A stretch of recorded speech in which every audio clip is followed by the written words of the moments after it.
கான்பிடண்டா இருங்க, நல்லதே நடக்கும், வெற்றி நிச்சயம். இது ஏதோ ஸ்டாலின் சார் விடுற கதை மாதிரி இல்ல. மீண்டும் சொல்றேன், இடைத்தரகர் என்று எவரும் இல்லை, எவ்வித லஞ்சமும் இல்லை. என் நெஞ்சில் குடியிருக்கும்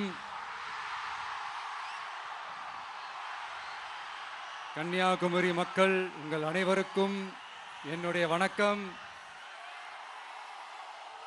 என் நெஞ்சில் குடியிருக்கும் காரைக்குடி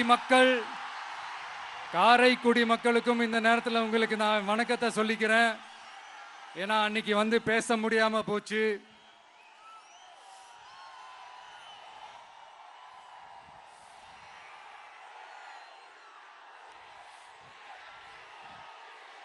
நம்ம கன்னியாகுமரி மண்ணுக்கு வந்தது ரொம்ப ரொம்ப சந்தோஷம். உங்க எல்லாரையும் சந்திக்கிறதுல ரொம்ப ரொம்ப சந்தோஷம். இந்த வெயில்ல, இந்த வேர்வையில எனக்காக நீங்க வந்திருக்கிறீங்க. உங்களுடைய அன்புக்கு கோடான கோடி நன்றிகள்.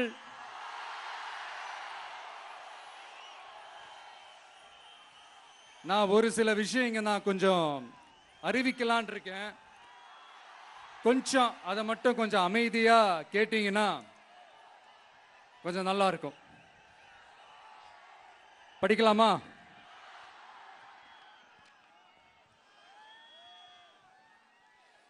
TVK's agenda for 21st century good governance.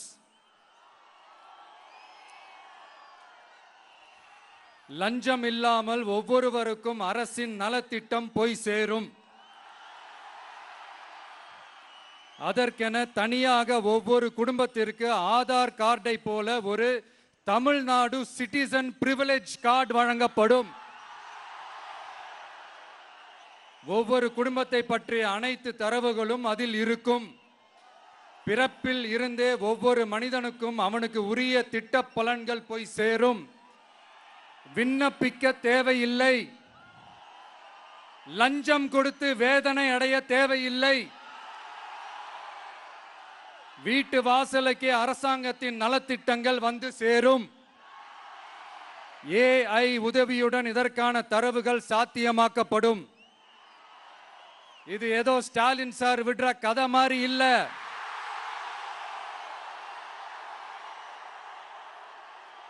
அறிவியல் பூர்வமா சாத்தியமான ஒண்ணுதான் இப்ப நான் சொல்லிட்டு இருக்கேன். அதை நம்ம டிவிக்கு ஆட்சி உருவாக்கி காட்டும். அதாவது இதுவரைக்கும் இந்த கவர்மெண்ட் சிஸ்டத்தில் இப்போ நீங்கள் ஏதாவது ஒரு கவர்மெண்ட் ஆஃபீஸுக்கு போய் ஒரு வேலை செஞ்சு கொடுக்க போய் கேட்டிங்கன்னா, இவங்கள பாரு, அவங்கள பாரு, இப்போ வா, அப்புறம் வா, இந்த டாக்குமெண்ட் சரியில்லை, அந்த டாக்குமெண்ட் சரியில்லை, அதை எடுத்துக்கிட்டு வா, இதை எடுத்துக்கிட்டு வான்னு இழுத்தடிச்சுக்கிட்டே இருப்பாங்க. அப்படிப்பட்ட இழுத்தடிக்கிறதுக்கு காரணம் வந்து டாக்குமெண்ட்ஸ் இல்லை, டப்பு, லஞ்சம். இப்படிப்பட்ட ஒரு சிஸ்டம் வந்து அதுக்கு பேர் குட் கவர்னன்ஸ் இல்ல, ஹராஸ்மெண்ட். அதுக்கு பேர் ஹராஸ்மெண்ட். இந்த டப்புலாம் வாங்குறாங்கல்ல, இது சம்பந்தப்பட்ட அந்த ஆபீசருக்கு மட்டுமே போறதில்ல, சம்பந்தப்பட்ட அந்த மினிஸ்டருக்கும் ஒரு கட்டு போகுது. அதனால முதல்ல இதை க்ளோஸ் பண்ணணும், இதை முறியடிக்கணும்.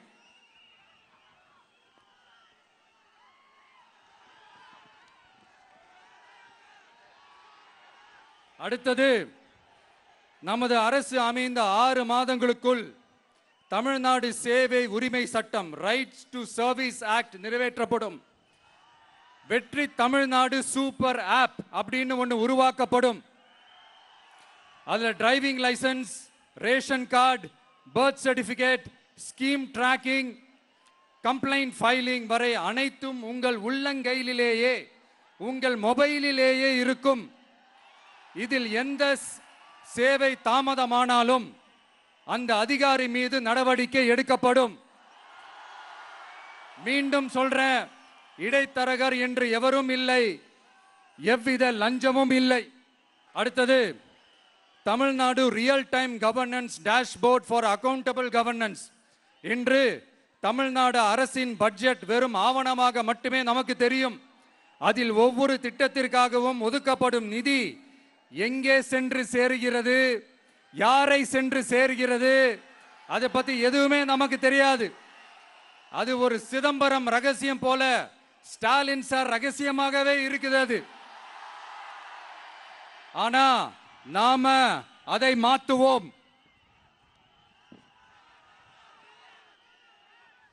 அடுத்தது citizen as partners in governance.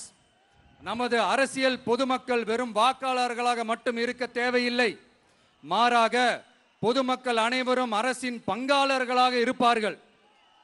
My வெற்றி தமிழ்நாடு .in என்ற இணையதளம் ஒன்று உருவாக்கப்படும். மாநிலத்தின் வளர்ச்சிக்கான யோசனைகளை பொதுமக்களும் முன்வைக்கலாம்.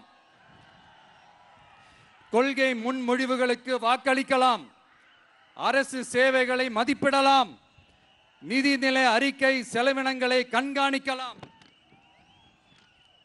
மக்கள் அரங்கம் என்ற திட்டத்தின் மூலம் தமிழக வரலாற்றில் முதன்முறையாக குடிமக்கள் ஒரு முறையான டிஜிட்டல் தளம் மூலம் நேரடியாக சட்டமன்றத்தில் மனுக்களை சமர்ப்பிக்க முடியும். 10,000 சரிபார்க்கப்பட்ட கையொப்பங்களுடன் ஒரு மனு சமர்ப்பிக்கப்பட்டால் அதிகாரப்பூர்வ பதிலை அரசு அளிக்க வேண்டியது கட்டாயமாக்கப்படும். அடுத்தது அதே மாதிரி 5 லட்சம் கையொப்பங்கள் கொண்ட மனு எனில் அது குறித்து தமிழக சட்டமன்றத்தில் கட்டாயமாக விவாதம் நடத்தப்படும். சட்டமன்ற கூட்டத்தொடரில் ஒரு முழு நாள் பொதுமக்கள் மனுக்களுக்கென்றே தனி நேரமாக ஒதுக்கப்படும். அடுத்தது தமிழ்நாடு இந்தியாவின் செயற்கை நுண்ணறிவு மற்றும் டிஜிட்டல் தலைநகராக மாறும். AI and Digital Capital of India. 2035 ஆண்டுக்குள் செயற்கை நுண்ணறிவு இந்தியாவின் பொருளாதாரத்திற்கு 1.7 டிரில்லியன் அமெரிக்க டாலர் வரை சேர்க்கும் என்று மதிப்பிடப்பட்டுள்ளது. நமது பொறியியல் திறமையுடனும் நமது புலம்பெயர்ந்த சமூகத்துடனும் இந்த பொருளாதாரத்தை தனதாக்கிக் கொள்ளும் தனித்துவமான நிலையில் தமிழ்நாடு உள்ளது. ஆனால் இதை உலகளாவிய அளவில் நம்மை நேசிக்கும் தமிழர்கள் பலர் உள்ளதால் அவர்கள் துணையுடன் நமது செயல்பட்டால் மட்டுமே இது சாத்தியமாகும். தமிழ்நாட்டின் முதல் செயற்கை நுண்ணறிவு பல்கலைக்கழகத்தை ஏற்படுத்தி உலகளாவிய தொழில்நுட்ப நிறுவனங்கள் ஆராய்ச்சி ஆய்வகங்கள் மற்றும் புதுமையாளர்களை ஈர்க்கும் வகையில் செயற்கை நுண்ணறிவுக்கான உலகளாவிய மையமான AICTI TVK அரசு உருவாக்கும் முயற்சியில் நமது அரசு ஈடுபடும். மதுரை, கோயம்புத்தூர், சேலம் மற்றும் திருச்சியில் 1000 டீப் டெக் புத்தொழில் நிறுவனங்களுக்கு ஆதரவளிக்கும் வகையில் செயற்கை நுண்ணறிவு புத்தாக்க மையங்கள் அமைக்கப்படும். இதற்காக நமது TVK அரசு இந்தியாவின் முதல் செயற்கை நுண்ணறிவு அமைச்சகத்தை மினிஸ்ட்ரி ஆஃப் ஆர்டிபிஷியல் இன்டெலிஜென்ஸ் உருவாக்கும்.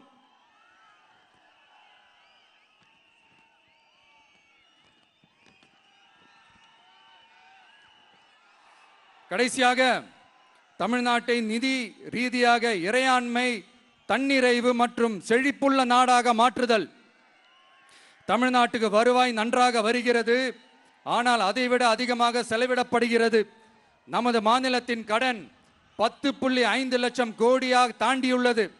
கடந்த 70 ஆண்டுகளில் நாம் வாங்கியதை விட இந்த 5 ஆண்டுகளில் அதிகமாக கடன் வாங்கப்பட்டுள்ளது. நாம் இப்படியே தொடர்ந்து செல்ல முடியாது. வட்டிக்கு செலவிடப்படும் ஒவ்வொரு ரூபாயும் நம் பிள்ளையின் கல்வி, நம் குடும்பத்தின் மருத்துவம், நமது கிராம சாலை ஆகியவற்றில் இருந்து திருடப்பட்ட ஒரு ரூபாய்க்கு சமம். தமிழ்நாட்டை ஆண்ட ஒவ்வொரு கட்சியும் நம்மிடம் எங்களால் இதை சமாளிக்க முடியவில்லை என்றுதான் கூறியுள்ளது. ஆனால் உங்கள் TVKவின் பதில் மற்ற கட்சிகளிடம் இருந்து வேறுபட்டது. தமிழ்நாடு அரசால் தன் மக்களுக்கு சேவை செய்ய முடியாது என்பதை நாங்கள் ஏற்றுக்கொள்ள மாட்டோம். மக்களிடமிருந்து வரியாக ஒரு ரூபாய் கூட கூடுதலாக பெறாமல் அதிக வருவாய் ஈட்டி முறையாகவும் குறைவாகவும் செலவிட்டு முற்றிலும் புதிய வருவாய் வரும் வழிகளை உருவாக்குவதே நமது இலக்காகவும் பதிலாகவும் இருக்கும். இப்படி ஒரு ஆட்சி நமக்கு வேணும் தானே? இதுவரைக்கும் நம்மளை ஏமாத்தின இந்த அனுபவசாலிங்க ஆட்சி போதும் தானே? ஏப்ரல் 23ஆம் தேதி எல்லாரும் ரெடி ஆயிட்டு வீட்டில் இருக்கிற சாமியெல்லாம் நல்லா கும்பிட்டுட்டு உங்க பக்கத்து வீட்டுக்காரங்க, ஏத்து வீட்டுக்காரங்க, நண்பர்கள், தோழர்கள் எல்லாத்தையும் கூட்டிக்கிட்டு சந்தோஷமா முதல்ல பூத்துல போய் நின்னு அந்த விசில் சின்னத்துக்கு நேரா இருக்கிற அந்த பட்டனை ஒரு அழுத்துங்க. இது ஒரு தலைமுறைக்கான ஒரு தேர்தல், உங்களுக்கான தேர்தல்.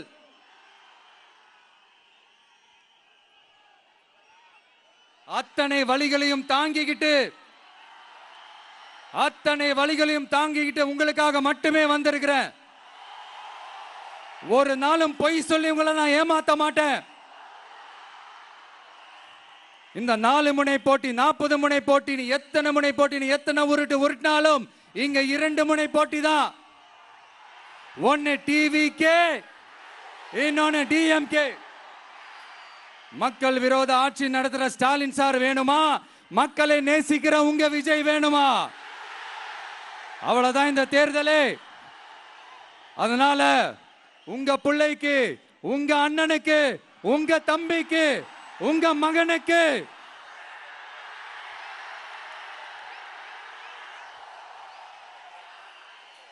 ஒரே ஒரு வாய்ப்பு கொடுங்க.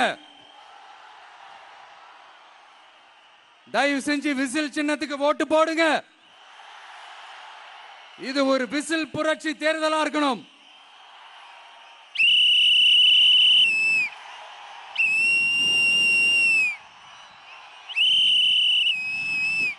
கான்பிடண்டா இருங்க, நல்லதே நடக்கும். வெற்றி நிச்சயம், வெற்றி நிச்சயம், வெற்றி நிச்சயம்.